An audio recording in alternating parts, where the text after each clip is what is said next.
आज की कहानी जीवन का संतुलन। एक व्यक्ति अपने जीवन में बहुत परेशान था। सब कुछ होने के बावजूद भी वह खुश नहीं था।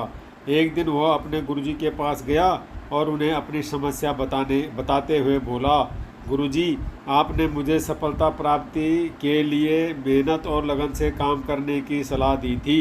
मैंने वैसा ही किया और आज मैं अपने जीवन में सफल हूँ। मेरे पास गाड़ी, बंगला, पैसा और ऐशो आराम के सारे साधन हैं, फिर भी मैं खुश नहीं हूँ। मुझे लगता था कि सफलता प्राप्त कर लेने से सुकून भी मिल जाएगा, लेकिन मेरे जीवन में वो सुकून नहीं है। मैं खुशी और सुकून से भरा जीवन चाहता हूँ गुरुजी। अब आप ही मेरा मार्गदर्शन करें। गुरुजी ने उसकी बात ध्यान से सुनी, फिर मुस्कुराते हुए घर के कमरे में चले गए। थोड़ी देर बाद जब वे बाहर आए तो उनके हाथ में 3 गेंदें थी। एक गेंद कांच की, एक चीनी मिट्टी की और एक गेंद रबर की थी। वह गेंदें उस व्यक्ति के हाथ में देकर बोले, बेटा, मैं तुम्हारी समस्या का समाधान तुम्हें बताऊंगा, लेकिन इसके पहले तुम्हें एक छोटा सा काम देता हूँ। जो गेंदें मैंने तुम्हें दी हैं उन्हें तुम अपने हाथों में लेकर एक के बाद एक इस तरह उछालते जाओ कि एक समय में कम से कम एक गेंद हवा में जरूर रहे। व्यक्ति उन गेंदों को हवा में उछालने लगा। वह एक गेंद हवा में फेंकता तो 2 गेंद उसके हाथों में रहती।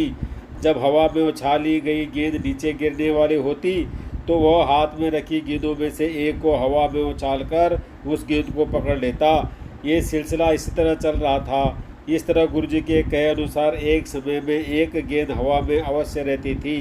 कुछ देर बाद एक ऐसा समय आया जब चीनी मिट्टी की गेंद हवा में थी और कांच और रबर की गेंद उसके हाथ में थी, लेकिन इस बार उसका सही संतुलन नहीं बन पाया और हवा में उछाली गई चीनी मिट्टी की गेंद नीचे जमीन पर गिरने लगी।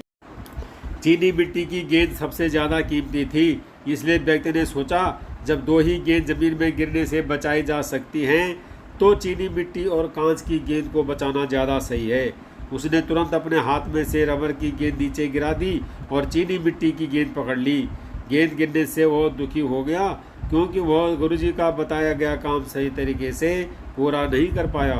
उसने जब अपने गुरुजी को देखा तो गुरुजी ने पूछा, बेटा, तुमने रबर की गेंद क्यों गिरा दी? चीनी मिट्टी की गेंद क्यों नहीं गिरने दी? उसने उत्तर दिया, गुरुजी, चीनी मिट्टी की गेंद सबसे ज़्यादा कीमती थी, इसलिए मैंने उसे ज़मीन पर गिरने नहीं दिया। यदि कांच की या चीनी मिट्टी की गेंद ज़मीन पर गिर जाती तो वह टूट जाती, लेकिन रबर की गेंद को नीचे गिरने से कोई नुकसान नहीं होता। इसलिए जब मुझे लगा कि मैं 2 ही गेंद हाथ में संभाल पाऊंगा तो मैंने चीनी मिट्टी और कांच की गेंदों को हाथ में संभाला और रबर की गेंद नीचे गिरा दी। उसका उत्तर सुनकर गुरुजी बोले, बेटा, जिस समस्या का समाधान ढूंढने तुम मेरे पास आए थे उसका समाधान तो तुमने खुद ही निकाल दिया। अब जरा गौर से सुनो। ये 3 गेंदें तुम्हारे जीवन की प्राथमिकताओं को दर्शाती हैं। चीनी मिट्टी की गेंद तुम और तुम्हारा परिवार है।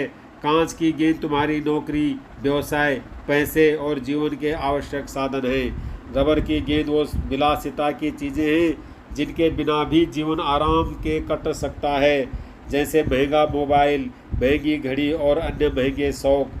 तुमने अपने जीवन में कांच और रबर की गेंद पर ध्यान दिया और नौकरी, घर, गाड़ी, बंगला, सुख सुविधा के सारे साधनों के साथ अपने महंगे शौक भी पूरे किए, लेकिन चीनी मिट्टी की गेंद यानी खुद पर, अपने परिवार पर ध्यान नहीं दिया। यही कारण है कि तुम्हें अपने जीवन में खुशी और सुकून की कमी खल रही है। बेटा, जीवन में आगे बढ़ते समय अपनी प्राथमिकता तय करके रखो। जब भी जीवन की 3 गेंदों का संतुलन बिगड़ता सा महसूस हो तो रबर की गेंद छोड़ो। जीवन में खुशियां सदा बनी रहेंगी। मोरल ऑफ द स्टोरी, जीवन में अक्सर ऐसा होता है कि काम और पैसे के पीछे भागते भागते हम अपने लिए और अपने सपनों के लिए समय नहीं निकाल पाते। यही कारण है कि हम खुशी और सुकून के लिए तरसते रह जाते हैं। जीवन में इतना तेज भी क्या भागना कि खुशियाँ पीछे रह जाए। अपनी प्राथमिकताओं को समझें। आगे बढ़ना और सफल होना जितना महत्वपूर्ण है उतनी खुशियाँ और सुकून भी है। उन्हें नज़रअंदाज ना करें।